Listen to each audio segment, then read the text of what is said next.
நண்பர்களே, நீங்க காலையில எழும்போது முதல்ல உணர்ற வலி என்ன? மூட்டு வலியா? இடுப்பு வலியா? இல்ல நடக்கும்போது சத்தமா? படிக்கட்டில் ஏறும்போது பயமா? நீண்ட நேரம் உட்கார்ந்த பிறகு எழுந்திருக்கவே முடியாத ஒரு நிலையா? இது வயசானவர்களுக்கு மட்டும் வரும் பிரச்சனைன்னு நீங்க நினைக்காதீங்க. இது வயசு உள்ளவர்களுக்கும் வரக்கூடிய ஒரு பிரச்சனையா இப்ப மாறிருச்சு. இப்ப 30 வயசு முதல் அது கூடிய வயசு வரைக்குமே இப்ப மூட்டு வலி, முழங்கால் வலி, இடுப்பு வலி அதிகமா பரவிட்டு வருது. ஆனா நல்ல செய்தி என்னன்னா, இந்த வலிக்கு மருந்து, மாத்திரை தீர்வே இல்லங்க. உணவு தான் மருந்து. உணவே மருந்து. இன்னைக்கு நம்ம சொல்லப் போற 4 எளிமையான வீட்டு தீர்வுகள தான் நம்ம இப்ப பார்க்க போறோம். சரியா அத நீங்க ஃபாலோ பண்ணீங்கன்னா, மூட்டு வலி மெதுவா குறைஞ்சு, நீங்க நடக்கிறதுல சுலபமா நடக்க ஆரம்பிப்பீங்க. உடல் மீண்டும் லைட்டாக மாற ஆரம்பிக்கும். நீங்க எவ்வளவோ மாத்திரை மருந்து சாப்பிட்டுருப்பீங்க, எவ்வளவோ ஹாஸ்பிட்டலுக்கு செலவு பண்ணியிருப்பீங்க. இந்த வீடியோவ பார்க்குறவங்க உங்களுடைய கருத்துக்கள கமெண்ட் பாக்ஸ்ல கமெண்ட் பண்ணுங்க. எப்பொழுதுமே இயற்கையான உணவுகள உண்டு, இயற்கையா வாழ்றது தான் எல்லாருக்குமே நல்லது. மருந்து மாத்திரைகள் அதிகமா எடுக்கும் பொழுது உங்க உடலுக்கு பக்க விளைவுகளை ஏற்படுத்தும். இந்த வீடியோவ நீங்க பார்த்ததுக்கு அப்புறம் உங்களுடைய மனநிலைய மாற்றிட்டு உணவுகள் மூலம் உங்களுடைய உடம்ப வந்து சரி பண்ண பார்த்துக்கிறங்க. ஃபர்ஸ்ட் ஏன் மூட்டு வலி, இடுப்பு வலி இதெல்லாம் வர்றதுக்கு காரணத்த நீங்க தெரிஞ்சுக்கிறணும். நீங்க காரணம் தெரிஞ்சாதான் உங்களுக்கு தீர்வு வந்து நீங்க சரியான முறையில உங்களுக்கு கிடைக்க ஆரம்பிக்கும். இதுக்கான காரணத்த நீங்க தெரிஞ்சுக்கோங்க. அதுக்கு முக்கிய காரணம் உங்க கால் பகுதிகள்ல இருக்கக்கூடிய கார்ட்டிலேஜ் வந்து தேய்மானம் ஆகுறதுனால ஏற்படும். கால்சியம் அண்ட் விட்டமின் டி குறைபாடுனால இந்த 2 சத்துக்கள் உங்களுக்கு கிடைக்காதனால தான் இவ்வளோ பெரிய பிரச்சனைகளே. Calcium and vitamin D rich உள்ள உணவுகளை நீங்க கண்டிப்பாக எடுக்கணும். அதே மாதிரி உடல் எடை அதிகமா இருந்தாலும் இந்த பிரச்சனை ஏற்படும். நீண்ட நேரம் உட்கார்ந்து ஒரே இடத்துல வேலை செய்தாலோ, ஒரே இடத்துல உட்கார்ந்து போன் பார்த்தாலோ, டிவி பார்த்தாலோ உங்களுக்கு இந்த இடுப்பு வலி, முழங்கால் வலி, முட்டு வலி எல்லா வலியுமே வரும். எக்ஸசைஸ் செய்யாத ஒரு உடல்நிலை இருந்தாலும் வர செய்யும். அதே மாதிரி உடல்ல வந்து உங்களுக்கு உடல் அலர்ஜி, இன்ஃப்ளமேஷன் இருந்தாலும் வர செய்யும். இங்க நீங்க கவனிக்க வேண்டிய ஒரு முக்கியமான விஷயம் என்னன்னா, வலி வருதுன்னா அதுக்கு வந்து எலும்பு பலவீனம் மட்டும் கிடையாது. உங்க உடலுக்குள்ள அலர்ஜி அதிகமா இருந்தாலும் வலி வரும். இத நீங்க நல்லா புரிஞ்சுக்கிறணும். இதுக்கான வீட்டு வைத்தியத்தை நம்ம பார்க்கலாம்.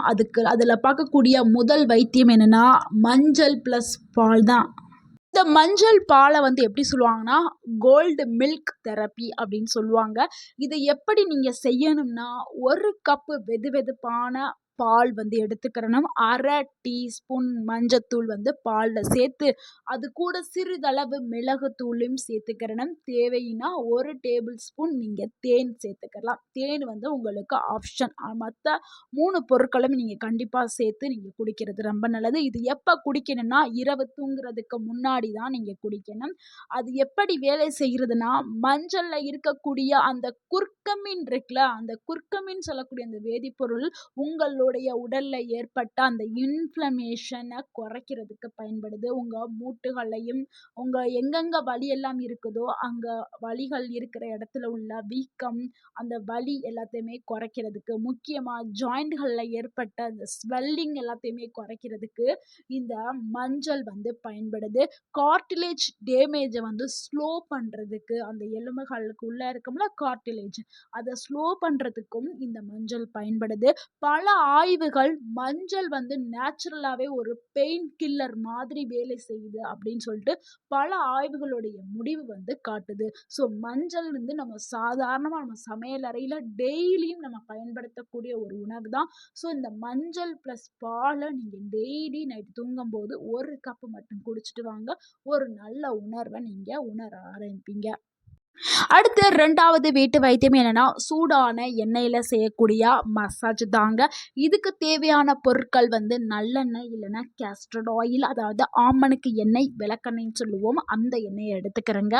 இது கூட 2 பல் பூண்டும் சிறிதளவு ஓமமும் எடுத்துக்கிறேங்க. எடுத்துட்டு எந்த எண்ணெய் எடுக்கிறீங்களோ அந்த எண்ணெயை லைட்டாக சூடு பண்ணிட்டு, அது கூட 2 பல் பூண்டை நச்சு அந்த எண்ணெயில் போட்டுருங்க. சிறிதளவு ஓமத்தையும் போட்டுருங்க.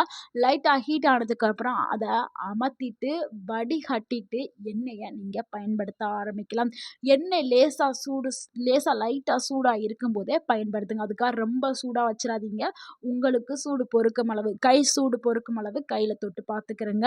இப்போ லைட்டாக சூடு இருக்கும் பொழுது என்ன பண்ணுறீங்கன்னா, வலிகள் எந்த இடத்துல இருக்கோ அந்த இடத்துல இந்த எண்ணெயை தொட்டு மெதுவாக மசாஜ் கொடுக்க ஆரம்பிங்க.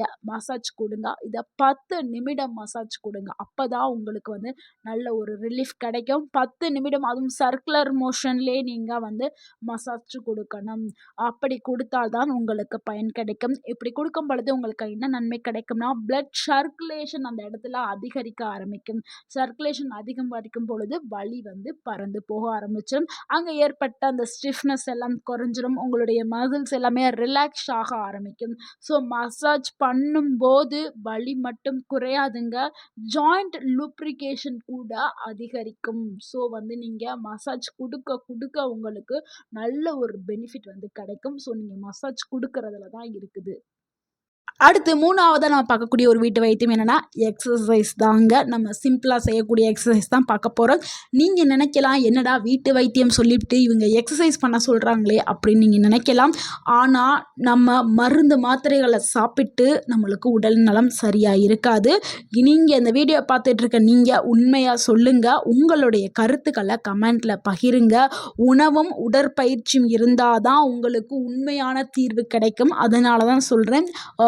உணவு என்ன உணவு சாப்பிடணுங்கிறத பின்னாடி நான் சொல்கிறேன். இதுக்கு முன்னாடி சொன்னதையும் நீங்கள் ஃபாலோ பண்ணுங்கள். அடுத்து உடற்பயிற்சி ரொம்ப ரொம்ப முக்கியம். உங்களுக்கு முழுமையாக அந்த வலியிலிருந்து நீங்கள் மீண்டு வரணும், உடற்பயிற்சி கண்டிப்பாக செய்யணும். ஸோ உடற்பயிற்சி செய்யாத ஒரு உடல் கண்டிப்பாக ஒரு நிவாரணம் கிடைக்காது. அதுதான் உண்மை. ஸோ நீங்கள் இப்போ 5 நிமிடத்தில் செய்யக்கூடிய எக்ஸசைஸ் தான் பார்க்க போகிறோம். இந்த எக்ஸசைஸ் வந்து செய்கிறதுக்கு ரொம்ப வேலையெல்லாம் இல்லை, ரொம்ப சிம்பிளானது தான், ஈஸியானது தான். அதில் ஃபர்ஸ்ட் ஒன் வந்து நம்ம லெக் ரைஸ் எக்ஸசைஸ் தான் பண்ண போகிறோம். இந்த எக்ஸசைஸ் பண்ணுறது ரொம்ப ரொம்ப ஈஸிங்க. நீங்கள் அதுக்கு என்ன பண்ணணும்னா, இந்த படத்தில் இமேஜில் தெரியுதுல அந்த மாதிரி நீங்கள் ஃபஸ்ட்டு படுத்துக்கிறங்க. நல்லா ஃப்ளாட்டாக படுத்துட்டு அதுக்கப்புறம் உங்களுடைய 2 கால்களையும் மெதுவாகவே நீங்கள் மேலே உயர்த்துங்க. உயர்த்தி ஒரு 10 செகண்ட் நீங்களே உங்கள் மனசுக்குள்ளே 1 2 3 4 5 6 7 8 9 10 அப்படின்னு சொல்கிற வரைக்கும் நீங்கள் கால்களை மேலே உயர்த்தி வைங்க. திருப்பி கீழே இறக்கி ஸ்ட்ரெயிட்டாக நீட்டி படுத்துக்கிறங்க. கொஞ்சம் ஃபஸ்ட் டைம் செய்யும் பொழுது உங்களுக்கு பெயின் இருக்கும்ல, அதுக்காக ஒரு 2 செகண்ட் வந்து ரெஸ்ட் எடுத்துக்கிறங்க. திருப்பி மறுபடியும் காலை மேலே தூக்கிட்டு மறுபடியும் 1லேருந்து 10 வரைக்கும் எண்ணுங்க. இந்த மாதிரி நீங்கள் 10 முறைகள் நீங்கள் செஞ்சால் உங்களுக்கு போதும். உங்களுடைய வலிகள் எல்லாமே பறந்து போயிடும். இந்த மாதிரி 10 முறை. இது ரொம்ப ரொம்ப சிம்பிள் தான். நீங்கள் ஃபஸ்ட்டு பண்ணும்போது உங்களுக்கு கஷ்டமாக இருக்கிற மாதிரி இருக்கும். நீங்கள் ஒரு 2 நாள் 3 நாள் செஞ்சிட்டிங்கன்னா வச்சுங்களேன், உங்களுக்கு ஈஸியாகிடும். அதுக்கப்புறம் நீங்கள் விடவே மாட்டீங்க. அப்புறம் கண்டினியூ பண்ண ஆரம்பிச்சிடுவீங்க. அந்த அளவுக்கு எளிமையான எக்ஸசைஸ் தான். அடுத்து 2ஆவது பார்க்கக்கூடிய எக்ஸசைஸ் என்னென்னா, சேரில் உட்காந்து பண்ணக்கூடிய எக்ஸசைஸ் தான். இது வந்து ரொம்ப ரொம்ப ஈஸி தான். நீங்கள் எப்போ சேர்ல உட்காந்து எந்திரிக்கிறீங்க, அதை நீங்கள் எக்ஸசைஸாக பண்ணணும். அவ்வளோதாங்க. ஃபஸ்ட்டு என்ன பண்ணணும்னா, நீங்கள் சேர்ல உட்காந்துட்டு அப்புறம் எந்திரிங்க, மறுபடியும் உட்காருங்க, எந்திரிங்க. இந்த மாதிரி 8 முறை நீங்கள் டெய்லி செய்யுங்க. உங்களுக்கு கை கால் வலி, முதுகு வலி, இடுப்பு வலி எந்த வலியுமே இருக்காது. இது கூட நல்ல உணவுகள் சாப்பிடுங்க. ஸோ அந்த எக்ஸசைஸையும் செஞ்சுருங்க. அடுத்து 3ஆவது எக்ஸசைஸ் என்னென்னா, ஹிப் ரொட்டேஷன். இது வந்து கால்களை நீங்கள் சுற்றி இயக்கணும். கால்களை சும்மா அப்படியே மேலே தூக்கிட்டு சுழற்சி மட்டும் பண்ணுங்க. இதுவும் ரொம்ப ஈஸியானது. இதை ஒரு 10 முறை வந்து செய்யுங்க. உங்களுக்கு கால்களில் ஏற்பட்டுள்ள வலி, வீக்கம் எல்லாமே சரியாயிரும். ஸோ இதனால் செய்கிறதுனால அறிவியல் என்ன சொல்லுதுன்னா, இதனால் அந்த ஜாயிண்ட்டுகளில் ஏற்பட்ட அந்த ஃப்ளூயிட் சர்க்குலேஷன் வந்து அதிகரிக்கும். இந்த எக்ஸசைஸ்லாம் பண்ணும் பொழுது உங்களுக்கு சர்க்குலேஷன் வந்து அதிகரிக்கும். கார்ட்லேஜில் நியூட்ரிஷன்ஸ் வந்து மேம்படும். ஸோ உங்களுக்கு விரைவிலே வந்து உங்களுக்கு ஒரு நல்ல நிவாரணம் கிடைக்கும்னு சயின்ஸ் சொல்லுதுங்க. நான் சொல்லலை, சயின்ஸ் சொல்லுது. ஸோ நீங்கள் கண்டிப்பாக இதை நீங்கள் செய்யணும். எக்ஸசைஸ் வந்து ரொம்ப எளிமையானது. நீங்கள் செய்யுங்க. அப்போ தான் நல்ல ஒரு நிவாரணம் கிடைக்கும். 4ஆவதாக பார்க்கக்கூடிய ஒரு விஷயம் என்னென்னா, உணவு தாங்க. உணவே மருந்து. அந்த கான்செப்டில் தான் இப்போ நான் சொல்கிறேன். உங்களுடைய மூட்டுகளை பலப்படுத்தக்கூடிய உணவுகள் என்ன அப்படிங்கிறதான் பார்க்க போகிறோம். ஸோ தினசரி இந்த உணவுகளை நீங்கள் சேர்த்துட்டு வந்தீங்கன்னா உங்களுக்கு விரைவிலே வந்து அந்த ஒரு நிவாரணம் கிடைக்க ஆரம்பிக்கும். ஸோ முருங்கைக்கீரை தாங்க. உங்கள் வீட்டில் இருக்கும், உங்கள் பக்கத்து வீட்டில் இருக்கும், உங்கள் எதிர்த்த வீட்டில் கூட இருக்கும். ஆனால் நீங்கள் பயன்படுத்த மாட்டீங்க. பயன்படுத்துவீங்க எப்படி? மாதத்துக்கு ஒரு டைம் யூஸ் பண்ணுவீங்க, இல்லைன்னா வருடத்துக்கு 2 டைம் டைம் யூஸ் பண்ணுவீங்க. அந்த மாதிரி பயன்படுத்தக்கூடாது. வாரத்துக்கு 3 முறை நீங்கள் முருங்கைக்கீரைகளை பயன்படுத்தணும்.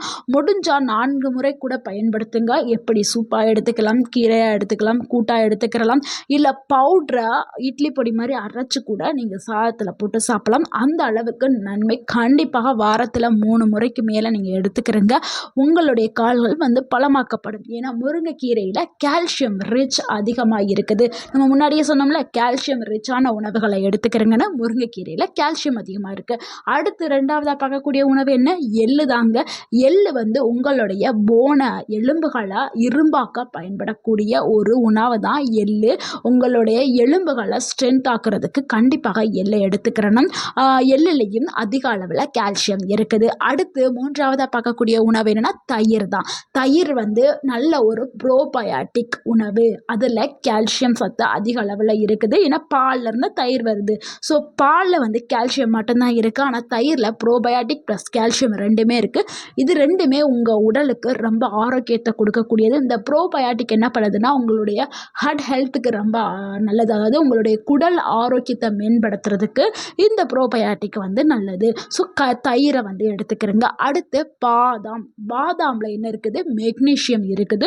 ஸோ நீங்கள் பாதாமை எடுத்துக்கிறங்க. அதாவது ஊற வச்சு பாதாமை எடுத்துக்கிறங்க. ஊற வச்சு அந்த தோலை நீக்கிட்டு தான் சாப்பிடணும், தோலோடு சாப்பிடக்கூடாது. தோலில் சின்ன ஒரு லேயர் இருக்குது. அந்த ப்ரௌன் கலர் லேயரில் ஒரு விஷத்தன்மை இருக்குன்னு சொல்லலாம். அது வேண்டாம். அது உங்களுக்கு என்ன சொல்கிறது, நன்மையை கொடுக்காது. ஸோ அதனால தான் ஊற வச்ச பாதாமை தோலை நீக்கிட்டு சாப்பிட்றது நல்லது. அப்போ தான் முழுமையான சத்துக்கள் உங்கள் உடலால் உறிஞ்சப்படும். உங்கள் உடம்புக்கு சரியான சத்து கிடைக்காம இருந்தால் தான் உங்களுக்கு வலிகள் எல்லாமே ஏற்படும். ஸோ உங்களுக்கு கரெக்டாக உங்கள் உடம்புக்கு தேவையான ஊட்டச்சத்துக்களையும் நீங்கள் உடற்பயிற்சி கொடுத்தீங்கன்னா உங்களுடைய உடல் எப்பொழுதுமே ஆரோக்கியமாகவே இருக்கும். அடுத்து நீங்கள் தவிர்க்க வேண்டிய ஒரு 5 பழக்க வழக்கங்கள் என்னென்னா, திடீர்னு தரையில் போய் உட்கார்றது, அதிகமாக எடை தூக்குறது, நீண்ட நேரம் ஒரே பொசிஷனில் உட்கார்ந்துருக்குது. நிறைய பேர் என்ன பண்ணுவாங்க, கை கால் வலி இருக்கிறவங்க எந்த ஒரு வேலையுமே செய்ய முடியாதுன்னு டிவியை போட்டுட்டு டிவிக்கு முன்னாடி அப்படியே உட்காந்து பார்த்துட்டு இருப்பாங்க. ஸோ அந்த மாதிரி செய்யாதீங்க. 5 நிமிஷத்துக்கு ஒரு டைம் எந்திரிச்சு உட்காருங்க. அப்போ தான் உங்களுக்கு வலி எல்லாம் போக ஆரம்பிக்கும். உங்கள் உடலை இயக்கம் பண்ணுங்க. இயக்கம் செய்ய செய்ய தான் உங்கள் உடல் சரியாகும். அடுத்து எண்ணெயில் பொரிச்சது, வறுத்தது, பாக்கெட்டில் அடித்தது இந்த மாதிரி உணவுகளை சாப்பிடாதீங்க. அதெல்லாமே தவிர்த்துருங்க. முக்கியமாக எக்ஸசைஸ் பண்ணாமல் இருக்காதீங்க, எக்ஸசைஸ் பண்ணிடுங்க. நண்பர்களே, மூட்டு வலி வந்தால் வாழ்க்கையே முடிஞ்சிருச்சுன்னு பல பேரும் நினைக்கிறாங்க. நீங்களும் அப்படி தான் நினைக்கிறீங்களா? அப்போ கமெண்ட் பண்ணுங்கள் உங்களுடைய கருத்துக்களை. ஆனால் உண்மை என்னென்னா, உடம்பு சரியாக நம்ம கேர் பண்ணிட்டோம்னா மீண்டும் பழைய நிலைமைக்கு உங்கள் உடம்பை கொண்டு வர முடியும். ஸோ நம்ம இப்போ பார்த்த 4 விஷயங்களையும் நீங்கள் தொடர்ந்து 21 நாட்கள் நீங்கள் செஞ்சுட்டு வாங்க. கண்டிப்பாக நீங்கள் இந்த வலியில் இருந்து மீண்டு வரலாம். நடப்பதில் சிரமம் இருக்கவே இருக்காது. வலி எல்லாமே சூப்பராக குறைஞ்சிரும். உங்களுடைய உடலை ரொம்ப லைட் ஆயிரும். நீங்கள் 60 வயதுலையும் 20 வயது இளைஞனை போல் இருக்க ஆரம்பிப்பீங்க. ஸோ கண்டிப்பாக இதை ஃபாலோ பண்ணுங்கள். இந்த வீடியோ உங்களுக்கு பயனுள்ளதாக இருந்திருந்தால் இந்த வீடியோவுக்கு ஒரு லைக் பண்ணுங்கள். இந்த வீடியோவை உங்களுடைய ஃப்ரெண்ட்ஸ் அண்ட் ஃபேமிலிக்கு ஷேர் பண்ணுங்கள். மறக்காமல் நம்ம சேனலை சப்ஸ்கிரைப் பண்ணுங்கள். நம்ம சேனலுக்கு சப்போர்ட் பண்ணுங்கள், கமெண்ட் பண்ணுங்கள். தேங்க்யூ ஃபார் வாட்சிங்.